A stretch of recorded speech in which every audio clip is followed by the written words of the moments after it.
नमस्कार, जय हिंद, वंदे मातरम साथियों। आप देख रहे हैं द पॉलिटिकल ज्ञान यूट्यूब चैनल। दोस्तों, बिहार विधानसभा चुनाव के एग्जिट पोल सामने आ चुके हैं। भारतीय जनता पार्टी एनडीए गठबंधन को बड़ी जीत बिहार में मिलती हुई नजर आ रही है। तो क्या इस बड़ी जीत का जश्न मनाती बीजेपी इस बार बिहार के मुख्यमंत्री पद पर अपना कब्जा जमाएगी? क्या है पूरी खबर अपडेट? बीजेपी में तो जबरदस्त उत्साह है, बात करेंगे पूरी विस्तार से। आपने द पॉलिटिकल ज्ञान चैनल सब्सक्राइब नहीं किया है तो प्लीज आप सब्सक्राइब करिए, यहाँ पे नवीनतम अपडेट आपको मिलते रहते हैं। चलिए इस वीडियो में आगे बढ़ते हैं और बात करें हालिया अपडेट क्या है बिहार विधानसभा चुनाव को लेकर। क्योंकि जिस तरह से एग्जिट पोल बता रहे हैं, हालांकि अभी एग्जिट पोल है, फाइनल आंकड़े 14 नवंबर को आएंगे, लेकिन उससे पहले एग्जिट पोल को लेकर बीजेपी नेताओं की तरफ से जो उत्साह जताया जा रहा है और ये खबर अपडेट कुछ छन कर सामने आ रही खबरों के मुताबिक इस बार बीजेपी की तरफ से बिहार में किसको मुख्यमंत्री के रूप में देखा जा सकता है, विस्तार से आपसे बात करते हैं। आपसे फिर रिक्वेस्ट करना चाहेंगे, आपने चैनल सब्सक्राइब नहीं किया है तो प्लीज आप सब्सक्राइब करिए। दोस्तों, बिहार की राजनीति में इस वक्त का जो सबसे बड़ा सवाल चल रहा है वो यही है कि क्या अब बिहार में मुख्यमंत्री का चेहरा बदलने वाला है? क्योंकि जो हवा चल रही है बिहार में वो सियासी तूफान है, हवा बिल्कुल भी नहीं है।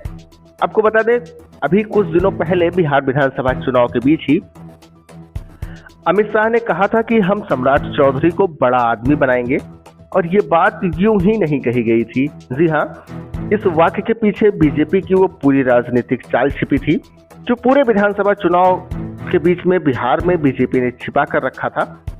आपको बता दें, आने वाले समय में बिहार में सत्ता के साथ साथ चेहरा भी बीजेपी बदल सकती है। सोचिए, जब देश का गृह मंत्री किसी पार्टी के नेता को जो प्रदेश स्तर का है उसको लेकर ऐसी बात कही जाए कि हम उसे बड़ा आदमी बनाएंगे, तो इसका मतलब सिर्फ तारीफ ही नहीं है, उसको कुछ अलग से ताकत बीजेपी की तरफ से दी जाने वाली है। जी हाँ, हम बात कर रहे हैं बिहार के उप मुख्यमंत्री सम्राट चौधरी के बारे में। आपको बता दें, राजनीतिक गलियारे में अब ये चर्चा बहुत ही जोर है कि इस बार की कुर्सी मुख्यमंत्री नीतीश कुमार के पास जाएगी नहीं, बल्कि बीजेपी अपने नेता को उस पर बैठा सकती है। सवाल ये उठता है कि क्या यह सब इतना आसान है? क्या बीजेपी सच में नीतीश कुमार को हटाकर अपना मुख्यमंत्री बना सकती है? तो आइए इस पर विस्तार से बात करते हैं। दोस्तों, एग्जिट पोल के आंकड़े स्क्रीन पर आ चुके हैं, तो ये तय कर रहे हैं कि अगली बार भी एनडीए को ही बिहार में सत्ता में वापसी हो रही है। पीपल इनसाइट ने एनडीए को 133 से 148 सीटें दी हैं। जेबीसी पोल ने 135 से 150 सीटें दी हैं। मैट्रिज एजेंसी ने एनडीए को सबसे ज्यादा 147 से 167 सीटों तक मिलता हुआ दिखाया है। चाणक्य की तरफ से आए सर्वे ने 130 से 138 सीटें और पीपल्स ने 133 से 148 सीटें, यानी कि जो 5 सर्वे अभी तक सामने आए हैं उनमें एनडीए गठबंधन को काफी बढ़त मिलती हुई दिखाई दे रही है। इसका मतलब साफ है कि इस बार तो सरकार तय रूप से एनडीए की ही बननी है। लेकिन अब सबसे बड़ा सवाल तो यही है कि क्या मुख्यमंत्री की कुर्सी पर अब भी जेडीयू के पास रहेगी या फिर बीजेपी इस पर अपना कब्जा जमाने का पूरा प्रयास करेगी। दोस्तों, बिहार विधानसभा में कुल 243 सीटें हैं। बहुमत के लिए 122 सीटें चाहिए। अगर बीजेपी को जेडीयू से ज्यादा सीटें मिल जाती हैं तो सीधा समीकरण बदल जाएगा, क्योंकि तब बीजेपी सिर्फ सहयोगी दल नहीं रहेगी, अपने दम पर सरकार बनाने की स्थिति में होगी, जब बीजेपी अपने मुख्यमंत्री के चेहरे की मांग रख सकती है जेडीयू के सामने। अब बात करते हैं उन सभी बयानों की जिसने सियासी गलियारे में हलचल मचा दी। दोस्तों, आपको बता दें, एक रैली के दौरान एक इंटरव्यू में अमित शाह ने कहा था कि हम सम्राट चौधरी को बड़ा आदमी बनाएंगे। इस वाक्य का सीधा मतलब तो ये नहीं है कि सम्राट चौधरी को कोई मंत्रालय मिलेगा, क्योंकि वह अभी भी भारतीय जनता पार्टी की तरफ से एनडीए गठबंधन में उप मुख्यमंत्री हैं। क्योंकि बिहार की सियासत में बीजेपी अब नीतीश कुमार की छाया में बिल्कुल भी नहीं रहना चाहती। केंद्रीय नेतृत्व तो चाहता है कि राज्य में बीजेपी के खुद का चेहरा हो, और सम्राट चौधरी ठीक उसी रणनीति का हिस्सा है।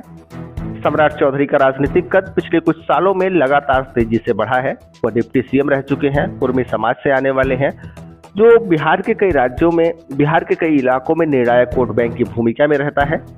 पार्टी के लिए एक सोचा समझा दांव है, जिसे सामाजिक समीकरण भी लगातार साधे जा सकते हैं और सत्ता पर पूरा नियंत्रण हासिल किया जा सकता है। हालांकि अब सवाल यह है कि नीतीश कुमार को हटाने का रास्ता क्या होगा। तो इसका जवाब सीधा तो नहीं है, लेकिन 5 संभावनाएं ऐसी हैं जिनसे ये दावा किया जा सकता है कि नीतीश कुमार को इस बार सत्ता से बाहर कर सकती है बीजेपी, और उनके मुख्यमंत्री की कुर्सी पर अपना कैंडिडेट बैठा सकती है। दोस्तों आपको बता दें कि पहला रास्ता, अगर बीजेपी के पास एनडीए में सबसे ज्यादा सीटें आती हैं तो वह मुख्यमंत्री के लिए अपना चेहरा घोषित कर सकती है और जेडीयू को इस समझौते पर मजबूर कर सकती है कि वह बीजेपी के मुख्यमंत्री पद को लेकर दावा जो किया जा रहा है उसको स्वीकार करे। दूसरा रास्ता है कि बीजेपी और जेडीयू के बीच समझौता हो सकता है कि पहले कुछ समय तक नीतीश कुमार मुख्यमंत्री रहें, उसके बाद मुख्यमंत्री पद की कुर्सी बीजेपी के हवाले कर दी जाए, यानी कि एक तरह से ये रोटेशनल सिस्टम का रास्ता है। तीसरा रास्ता है कि अगर जेडीयू का प्रदर्शन कमजोर रहा तो बीजेपी केंद्रीय स्तर से दबाव डालकर सीधे सीएम बदलवा सकती है।